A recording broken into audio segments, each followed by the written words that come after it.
Halo semuanya, di video kali ini saya akan membahas materi pembelajaran kimia mengenai asam basa.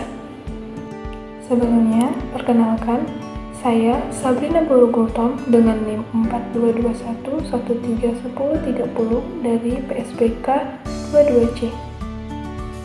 Nah, sebelumnya teman-teman tahu tidak kalau asam dan basa memiliki peran yang sangat besar dalam kehidupan sehari-hari kita, seperti cuka untuk memasak, pasta gigi untuk membersihkan gigi, deterjen untuk mencuci, semuanya melibatkan asam ataupun basa.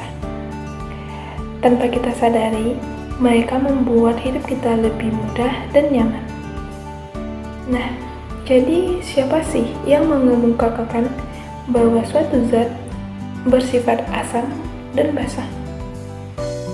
Terdapat 3 teori asam basa, yang mana yang pertama adalah teori Arrhenius, yang kedua adalah teori Bronsted-Lowry, dan yang ketiga adalah teori Lewis. Teori Arrhenius, menurut Arrhenius, asam adalah zat yang dalam air melepas ion H+.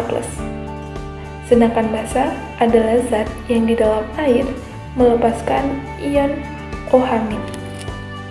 Asam Arrhenius dirumuskan sebagai HXZ, yang mana dalam air mengalami ionisasi.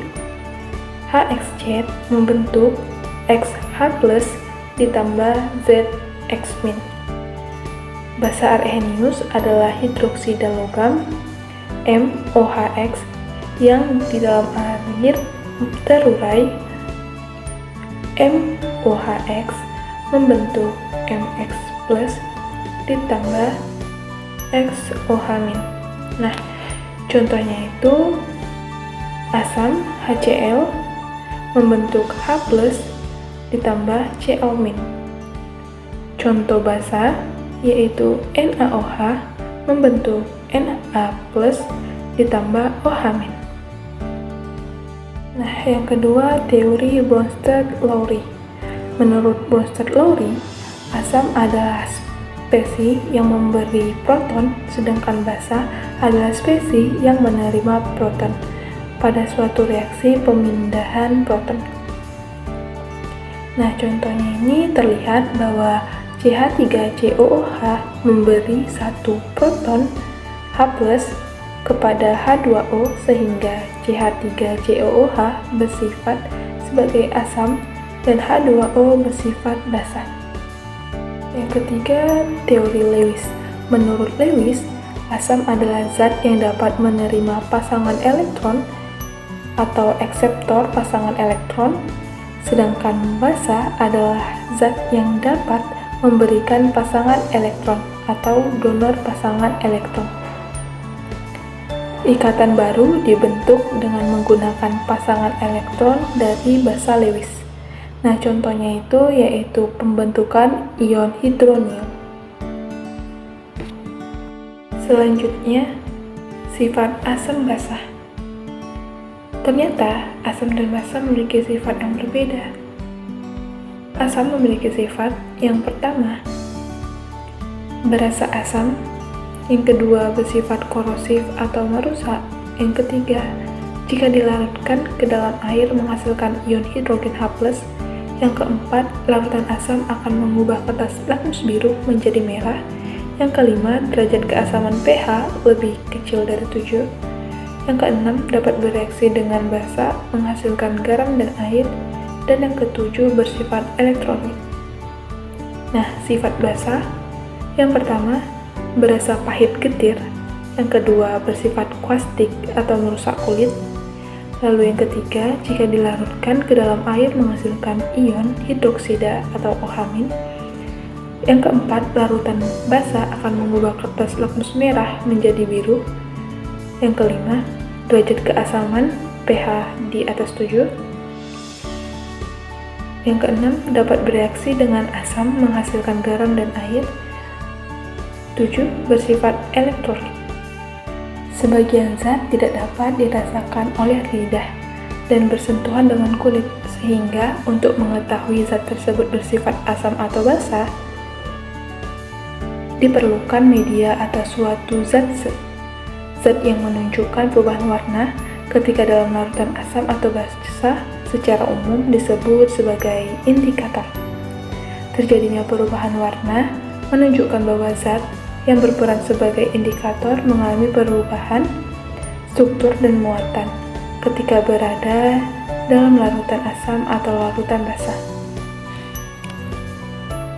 Nah, jenis-jenis indikator ada 5. Yang mana yang pertama, kertas lakmus, yang kedua, indikator universal, yang ketiga, larutan indikator, yang keempat ada indikator alami, dan yang kelima, pH meter.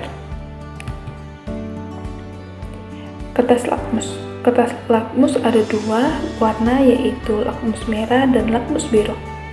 Larutan asam mengubah warna lakmus biru menjadi merah dan lakmus merah tidak berubah warnanya. Larutan basa mengubah warna lakmus merah menjadi biru dan lakmus biru tidak berubah warnanya. Larutan netral tidak mengubah warna lakmus biru maupun lakmus merah. Nah, selanjutnya indikator universal.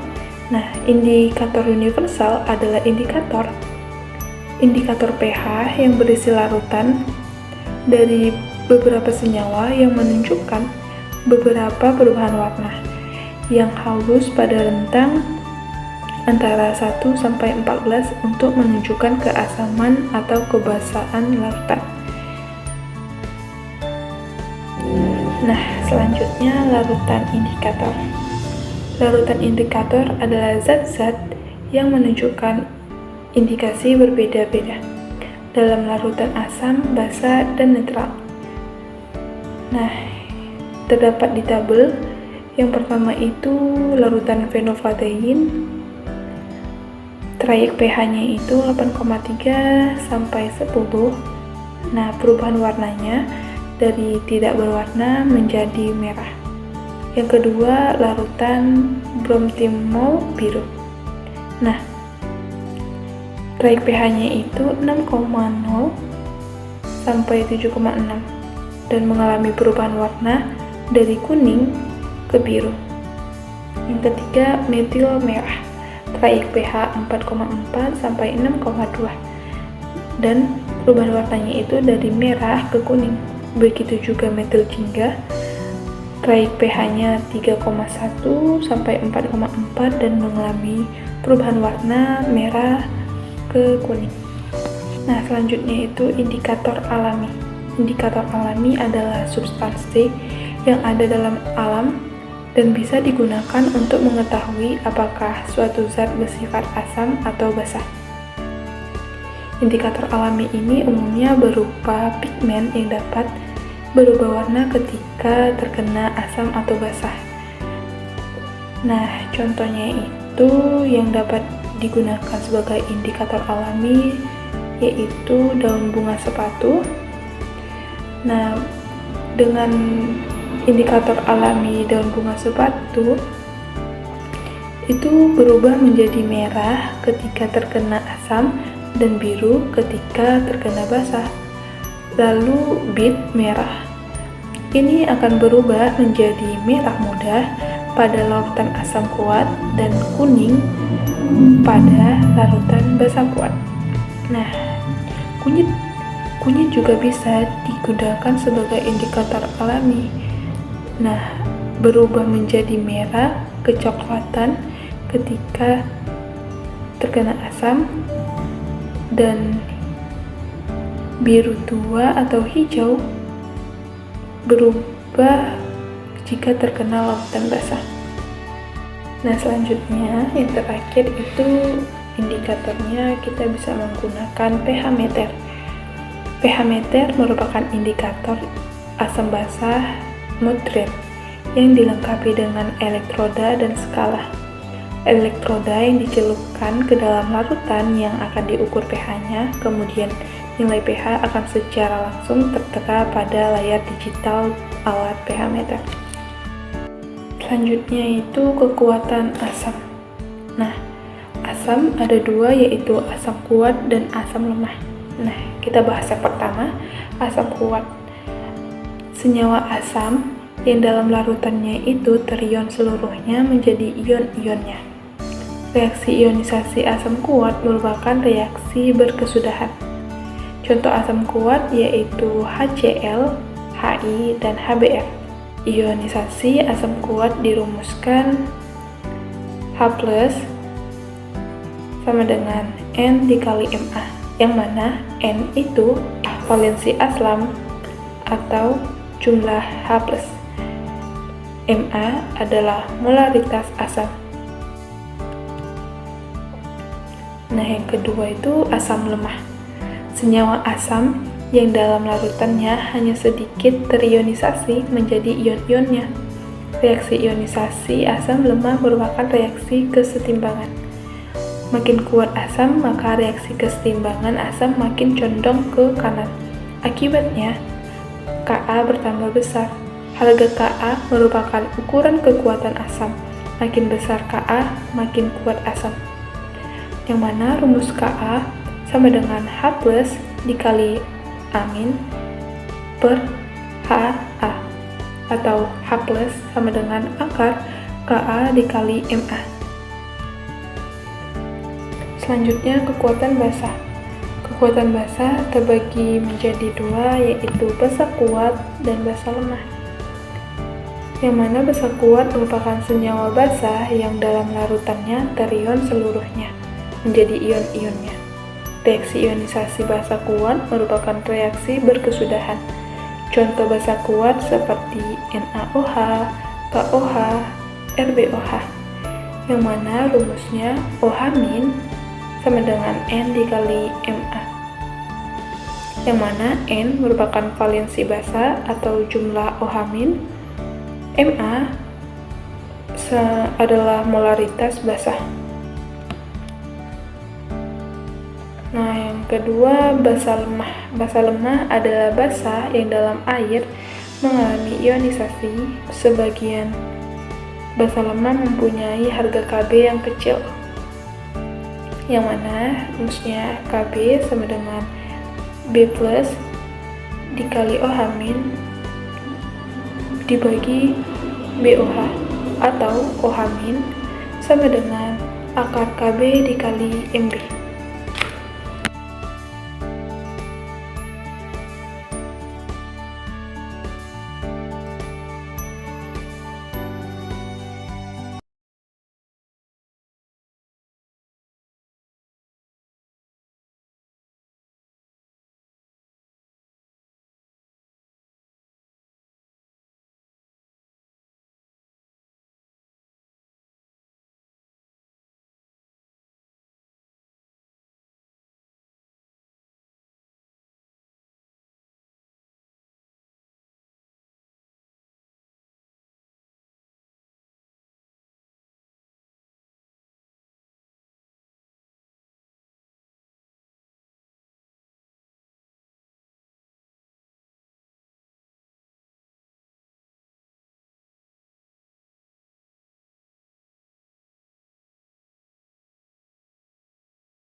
Sekian video pembelajaran mengenai asam basa yang dapat saya sampaikan. Jika terdapat kesalahan, saya mohon maaf. Terima kasih telah melihat video ini.